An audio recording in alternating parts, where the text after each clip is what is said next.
వచ్చిన తర్వాత మేము వాక్యం ద్వారా బలపడ్డాం. వాక్యము మమ్ములను సరైన త్రోవలో నడిపించింది. ఇక్కడికి వచ్చిన తర్వాత మా జీవితాలను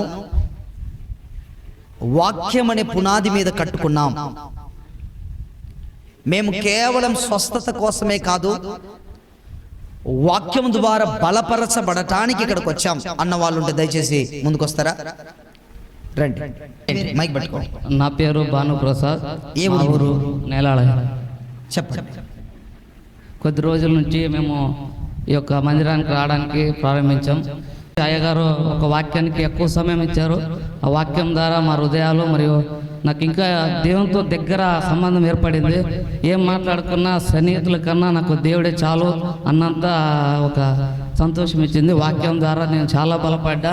అమ్మ ఏమో నీకు తగ్గిందా లేదా అన్నది కాదమ్మా, నాకు వాక్యం ఉంటే చాలు, నా దేవుడు నాతో ఎల్లప్పుడూ ఉంటాడన్న ఒక నమ్మకం ఉంది. నాకు అది చాలని నేను సంతోషం. వచ్చిన తర్వాత వాక్యం ద్వారా మీరు బలపడ్డారు. ఏ వాక్యం మిమ్మల్ని తాకింది? ఏ వాక్యం మిమ్మల్ని మార్చింది? మైక్ నమ్మకం ఉంటే ఏదైనా యోనాతాను గురించి వాక్యం విన్నానయ్యా. యోనాతాన్, ఆయన విశ్వాసం. యోనాతాను గురించి నువ్వు తెలుసుకున్న కొన్ని విషయాలు చెప్పు.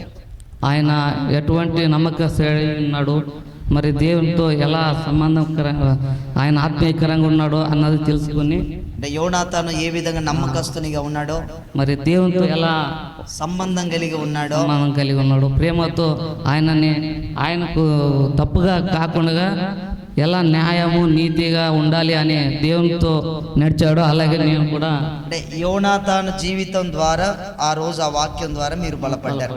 అప్పటి నుంచి వస్తున్నారు కదా మీరు ఈ వాక్యం ద్వారా ఏ విధంగా ఇంకా నేర్చుకుంటున్నారా? డల్ అయిపోతున్నారు? ఇంకా ఇక్కడికి వచ్చినప్పుడు రోజు రోజుకి ఇంకా వాక్యంలో ఎక్కువ ఉల్లాసం వేస్తుంది. నేర్చుకోవాలన్న తాపత్రయం ఇంకా 100 రెట్లుగా పెరిగింది. ఇంకా పెరిగింది 100 రెట్ల కన్నా ఇంకా పెరిగింది, ఇంకా ఎక్కువ పెరిగింది. ఇప్పుడు 1 అవర్ 20 మినిట్స్ అయిందా, ఇంకా 1 అవర్ చెప్పింటే బాగుండు అనేలా అనిపించింది. ఇప్పుడు ఒక గంట 20 నిమిషాలు వాక్యం చెప్పిన ఇంకా 1 గంట అయితే బాగుండు ఆ విధంగా బలపడ్డాం. డియర్ బ్రదర్, చూడండి, యవనస్తుడు దేని చేత తన నడతను శుద్ధిపరుచుకొనును?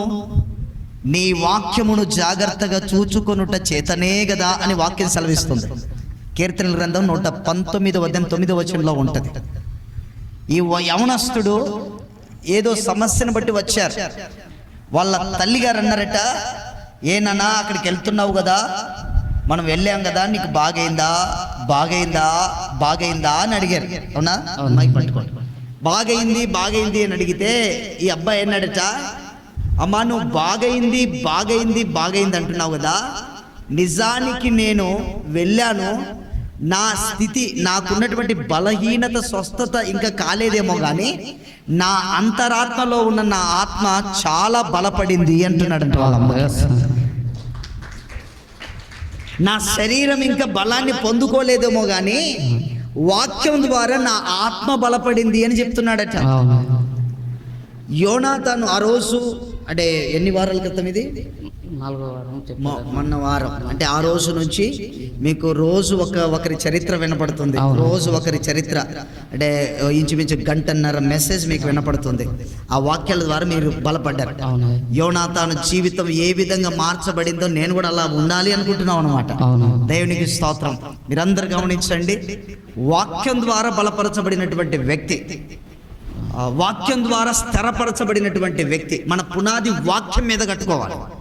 చాలా మంది ఏం చేస్తారంటే, రోగం వస్తుంది, బాగైన తర్వాత ఆమేన్ అయిపోయింది, తర్వాత రాదని గ్యారెంటీ ఏంటి?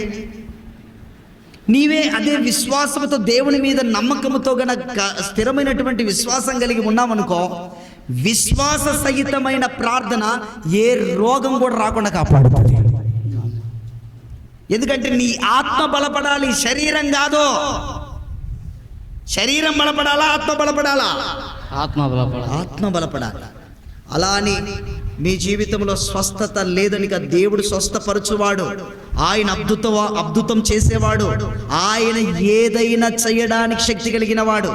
ఎలాంటి అద్భుతమైన ప్రభు చేయగలడో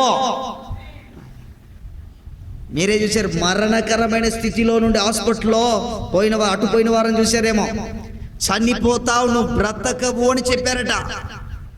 అలాంటి స్థితిలో ఉన్నటువంటి ఆమె ఏడ్చుకుంటూ వస్తే ప్రభు ఆ బిడ్డను బ్రతికించి, ఏ సమస్య లేదు, నీకు నార్మల్ రిపోర్ట్ వచ్చిందని చెప్పలేదో సాక్ష్యం. దేవుని నమ్ముకుంటే ఏదైనా సాధ్యం. మళ్ళీ చెప్తున్నా, మీరు వాక్యం ద్వారా బలపరచబడాలని నేను ఎక్కువ ప్రయాసపడుతున్నాను. ఇప్పుడు ఎందుకు ఎక్కువ వాక్యాన్ని పంచుతున్నానంటే, వాక్యమే పరలోక రాజ్యానికి తీసుకుని వెళ్తుంది. అవును. అర్థమవుతుందా బ్రదర్? వాక్యం పరలోక రాజ్యాన్ని తీసుకొస్తుంది. అందుకే మీరు కూడా బలపడండి, ఇంకా నేర్చుకోండి. ఇక్కడ ఈ స్టేజ్ మీద వాక్యం చెప్పేటట్లు నేను తయారు చేస్తాను. Are you ready? అర్థమవుతుందా? దేవుడు నాకు ఏదైతే నేర్పించాడో అదే నేను తయారు చేయడానికి నేను సిద్ధంగా ఉన్నా. అందుకే ఆర్ యు రెడీ? ఏమైనా వస్తున్నారా? ఓకే ఓకే, సిద్ధపడండి. మంచి సాక్షిగా చక్కనటువంటి సాక్ష్యం, వాక్యం ద్వారా బలపడినటువంటి ఆ సాక్ష్యం మీ ద్వారా ప్రభు ఇచ్చినందుకు దేవునికి స్తోత్రం కలుగును గాక. God bless you. Thank you Jesus, holy spirit. దేవా, నీ కుమారుని ద్వారా మీరు మాట్లాడిన విధానానికి స్తోత్రం నైనా. ఈ బిడ్డను వాక్యం ద్వారా స్థిరపరిచారు, బలపరిచారు. ఏ విధముగా నైనా విశ్వాస జీవితములు ముందుకు సాగాలో, నిన్ను ఏ విధముగా సొంత రక్షకునిగా అంగీకరించి నీ కోసం బ్రతకాలనుకుంటున్నారు, నేను ఈ బిడ్డను బలపరిచి గొప్ప చేసినందుకు వందనాలు చెల్లిస్తూ యేసు నామమున అడుగుచు వేడుకొనుచున్నాను తండ్రి, ఆమేన్.